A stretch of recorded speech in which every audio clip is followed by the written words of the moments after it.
ഇന്നൊരു കഥയാണ് കേട്ടോ, ഒരു മാജിക്കൽ പ്രെയറുടെ കഥ. എല്ലാവർക്കും അറിയുന്ന ഹോ ഓ പൊണോ പൊണോ എന്നുള്ള പ്രെയറുടെ കഥ. ഈ ഹോ പൊണോ പൊണോ എന്ന് പറയുന്നതിൻ്റെ മീനിങ് എന്താണെന്നറിയാവോ? ഹോ എന്ന് വെച്ചാൽ ടു എന്നാണ് അർത്ഥം, TO2.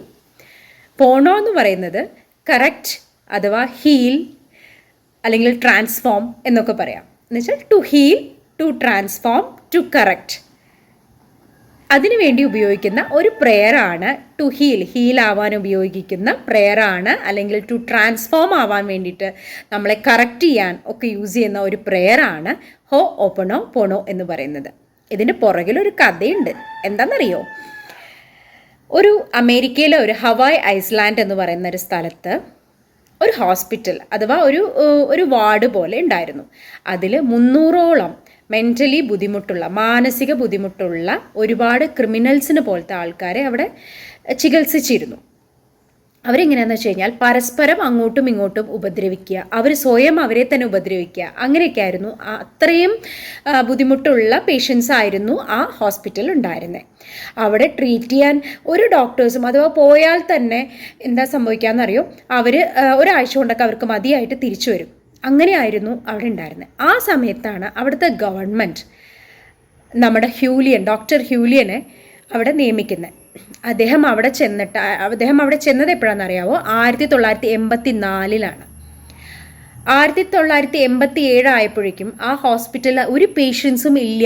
പിന്നെ അതിൻ്റെ അർത്ഥം എന്താണെന്ന് വെച്ച് കഴിഞ്ഞാൽ അവിടെയുള്ള പേഷ്യൻസുകളെല്ലാം നല്ല രീതിയിൽ നന്നായിട്ട് അവർ മാറി അവരുടെ വീടുകളിൽ പോയി അവരുടെ കർമ്മങ്ങൾ ചെയ്തു തുടങ്ങി എന്നാണ് പറയുന്നത്. അപ്പോൾ ഈ 3 വർഷത്തിൻ്റെ കാലഘട്ടത്തിൽ എന്താ അവിടെ സംഭവിച്ചേ എന്നറിയാൻ വേണ്ടിയിട്ട് ഡോക്ടർ വിറ്റലെ എന്ന് പറയുന്ന ഒരു മോട്ടിവേഷണൽ സ്പീക്കർ, അദ്ദേഹം അവിടുത്തെ സ്റ്റാഫുകളെയും കമ്പൗണ്ടേഴ്സിനെയൊക്കെ പോയി കാണുകയാണ്. നേഴ്സിനെയൊക്കെ കണ്ടിട്ട് ചോദിക്കുക, എന്താ ഇവിടെ ചെയ്തത്, എന്ത് ട്രീറ്റ്മെൻറ്റാണ് നിങ്ങൾ കൊടുത്തേ എന്ന് ചോദിക്കുമ്പോൾ അവരെന്താ പറഞ്ഞതെന്നറിയോ? നമ്മുടെ ഹ്യൂലിയൻ ഡോക്ടർ വന്നിട്ട് പ്രത്യേകിച്ചൊന്നും ചെയ്യാറില്ല, പക്ഷെ എല്ലാ ദിവസവും വന്നിട്ട് അവരുടെ ഫയലുകൾ എടുത്തു വെച്ചിട്ട് അദ്ദേഹം വായിക്കുകയാണ് ചെയ്യുന്നത്. ഇതാണ് കണ്ടിട്ടുള്ളത് എന്നാണ് പറയുന്നത്.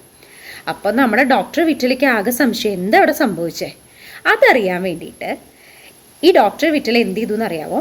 ഹ്യൂലിയൻ്റെ അടുത്ത് തന്നെ പോയി ചോദിക്കാം എന്ന് പറഞ്ഞിട്ട് അദ്ദേഹത്തിനൊരു ഇൻ്റർവ്യൂവിന് വേണ്ടി അപ്ലൈ ചെയ്ത് അദ്ദേഹം ഒരു ഇൻ്റർവ്യൂ എടുക്കാൻ വേണ്ടിയിട്ട് ഡോക്ടർ ഹ്യൂലിയൻ്റെ അടുത്തേക്ക് പോയി.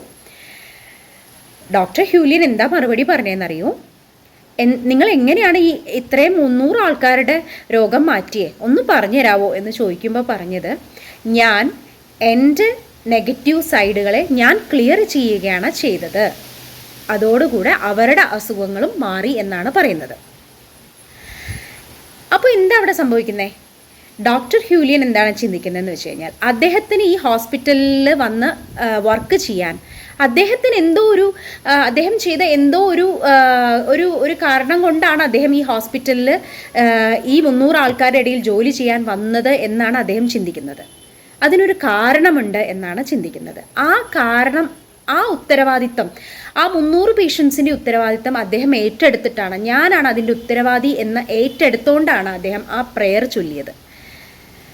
ഓരോരുത്തരുടെയും ഫയലുകൾ എടുത്തു വെച്ച് ആ ഫയലിൻ്റെ മേൽ അദ്ദേഹം കൈവച്ചിട്ട് ഈ മാജിക്കൽ പ്രെയർ ചൊല്ലുമായിരുന്നു. അങ്ങനെ 3 വർഷം കൊണ്ട് ഈ 300 ആൾക്കാർക്കും ഹീലായി എന്നുള്ളതാണ്. ആ പ്രെയറാണ് ഈ ഹോ ഓപ്പണോ പോണോ എന്നുള്ള പ്രെയർ. എന്ന് വെച്ച് കഴിഞ്ഞാൽ ആ 300 ആൾക്കാരുടെയും അസുഖത്തിൻ്റെ ഉത്തരവാദി ഞാനാണ് എന്ന് സ്വയം ഏറ്റെടുത്തുകൊണ്ടാണ് അദ്ദേഹം ആ പ്രെയർ ചൊല്ലിയിരിക്കുന്നത്. മനസ്സിലാവുന്നുണ്ടോ? അപ്പോൾ എത്രമാത്രം ഇമ്പോർട്ടൻസ് ഉണ്ട്. അപ്പോൾ താങ്കൾക്ക് ഈ പ്രെയർ ആരാണ് പറഞ്ഞു തന്നത് എന്നാണ് അടുത്ത ചോദ്യം ഉണ്ടായത് നമ്മുടെ ഡോക്ടർ വിറ്റലയുടെ. അപ്പോൾ അദ്ദേഹം പറഞ്ഞത് എന്താണെന്നറിയാവോ? എൻ്റെ മോൾക്ക് ഒരു ബ്ലഡ് റിലേറ്റഡ് അസുഖമുണ്ടായിരുന്നപ്പോൾ അത് 1 വർഷത്തോളമായി അത് മാറുന്നുണ്ടായിരുന്നില്ല. അപ്പോൾ അദ്ദേഹത്തിൻ്റെ ടീച്ചറായ മൊറീന സൈമൺ എന്ന് പറയുന്ന ടീച്ചറാണ് ഈ ഒരു പ്രെയറെക്കുറിച്ച് പറഞ്ഞു തരികയും 1 വർഷം അദ്ദേഹം മുടങ്ങാതെ ഈ പ്രെയർ ഹോപ്പണോ പോണോ എന്നുള്ള പ്രെയർ ചൊല്ലുകയും അവരുടെ മോളുടെ അസുഖം മാറുകയുമാണ് ഉണ്ടായത്. അതേ ആപ്ലിക്കേഷൻ തന്നെയാണ് അദ്ദേഹം ഈ 300 പേഷ്യൻസിലും അദ്ദേഹം അപ്ലൈ ചെയ്തത്, ഡോക്ടർ ഹ്യൂലിയൻ അപ്ലൈ ചെയ്തത്. അപ്പോൾ എത്രമാത്രം എഫക്റ്റ് ഉണ്ട്. അങ്ങനെയാണ് ഈ ഡോക്ടർ ഹ്യൂലിയനും വിറ്റലയും കൂടെയാണ് സീറോ ലിമിറ്റ്സ് എന്ന് പറയുന്ന ബുക്ക് രചിച്ചത്. അപ്പോൾ ഇത് നമ്മൾ മനസ്സിലാക്കേണ്ടത് എന്താണ്? ഈ പ്രെയറിന് എത്രമാത്രം പ്രാധാന്യമുണ്ട്. ഈ പ്രെയർ അപ്പോൾ നമ്മൾ എങ്ങനെയാണ് ചൊല്ലണ്ടേ? ഈ പ്രെയർ എന്ന് പറയുന്നത് എന്താ? I am sorry. I am sorry ആരോടെ സോറി പറയണേ? ആലോചിച്ചിട്ടുണ്ടോ? എന്നോട് ഐ ആം സോറി, ക്ഷമിക്കൂ, എന്നോട് ക്ഷമിക്കൂ എന്നാണ് പറയുന്നത് അല്ലേ? ഐ ആം സോറി, ഞാൻ ക്ഷമ ചോദിക്കുന്നു എന്നാണ്. ആരോട് ക്ഷമ ചോദിക്കുന്നു? ഈ യൂണിവേഴ്സിനോട് അഥവാ ഈ പ്രകൃതിയോട്, ഈശ്വരനോട് ഞാൻ ക്ഷമ ചോദിക്കുന്നു. ഞാൻ എന്തെങ്കിലും അപരാധങ്ങൾ ചെയ്ത്, ഞാൻ എന്തെങ്കിലും എൻ്റെ കർമ്മങ്ങൾ കൊണ്ട് എന്തെങ്കിലും ചെയ്തിട്ടുണ്ടെങ്കിൽ ഞാൻ ക്ഷമ ചോദിക്കുന്നു യൂണിവേഴ്സ് എന്നാണ് അതിൻ്റെ അർത്ഥം. ശരിക്കും അത് ലോ ഓഫ് കോസ് ആൻഡ് എഫക്റ്റിൽ വരുന്ന ഒരു തിയറിയാണത്. എന്നുവെച്ചാൽ നമ്മൾ ചെയ്തിട്ടുള്ള കർമാസാണ് നമ്മളിലേക്ക് വരുന്നത് അല്ലേ? നമ്മൾ എന്ത് ചെയ്യുന്നു അത് തന്നെയാണ് നമ്മളുടെ ലൈഫ് ഉണ്ടാവണേ. അപ്പോൾ ഐ ആം സോറി യൂണിവേഴ്സ്, ഞാൻ പ്രകൃതിയോട് ക്ഷമ ചോദിക്കുന്നു. പ്ലീസ് ഫോർഗീവ് മീ, എന്നോട് ക്ഷമിക്കൂ പ്രകൃതി, എന്നോട് നീ ക്ഷമിക്കൂ, അഥവാ യൂണിവേഴ്സിനോട് എന്നോട് നീ ക്ഷമിക്കൂ. താങ്ക് യു, നീ എന്നോട് ക്ഷമിച്ചതിന് ഞാൻ നിന്നോട് നന്ദിയുള്ളവനാണ് അല്ലെങ്കിൽ നന്ദിയുള്ളവളാണ് എന്ന് പറയുകയാണ്. അവിടെ ലോ ഓഫ് ഗ്രാറ്റിറ്റ്യൂഡ് വന്നു. അതിനുശേഷം എന്താ പറയുന്നത്? I love you. I love you എന്ന് പറയുന്നത് എന്താണ്? അൺകണ്ടീഷണൽ ലവ് ആണ്. ഈ പ്രപഞ്ചത്തിലെ എല്ലാത്തിനോടും ഒരു കാരണവുമില്ലാതെ എല്ലാത്തിനോടും നമ്മൾ സ്നേഹിക്കുന്ന അൺകണ്ടീഷണൽ ലവ് ആണ് ഐ ലവ് യു എന്ന് പറയുന്നത്. അപ്പോൾ ഈ ഒരു മനസ്സിൻ്റെ ഉള്ളിൽ ഈ ഒരു അവസ്ഥയിൽ ഇരുന്നുകൊണ്ടാണ് ഈ പ്രെയർ നമ്മൾ ചൊല്ലേണ്ടത്. എന്നുവെച്ചാൽ ഐ ആം സോറി യൂണിവേഴ്സ്, എന്നോട് ക്ഷമിക്കൂ. പ്ലീസ് ഫോർഗീവ് മീ, ഞാൻ നിന്നോട് ക്ഷമ ചോദിക്കുന്നു. താങ്ക് യു, വളരെയധികം നന്ദി, എന്നോട് നീ ക്ഷമിച്ചതിന് വളരെയധികം നന്ദി.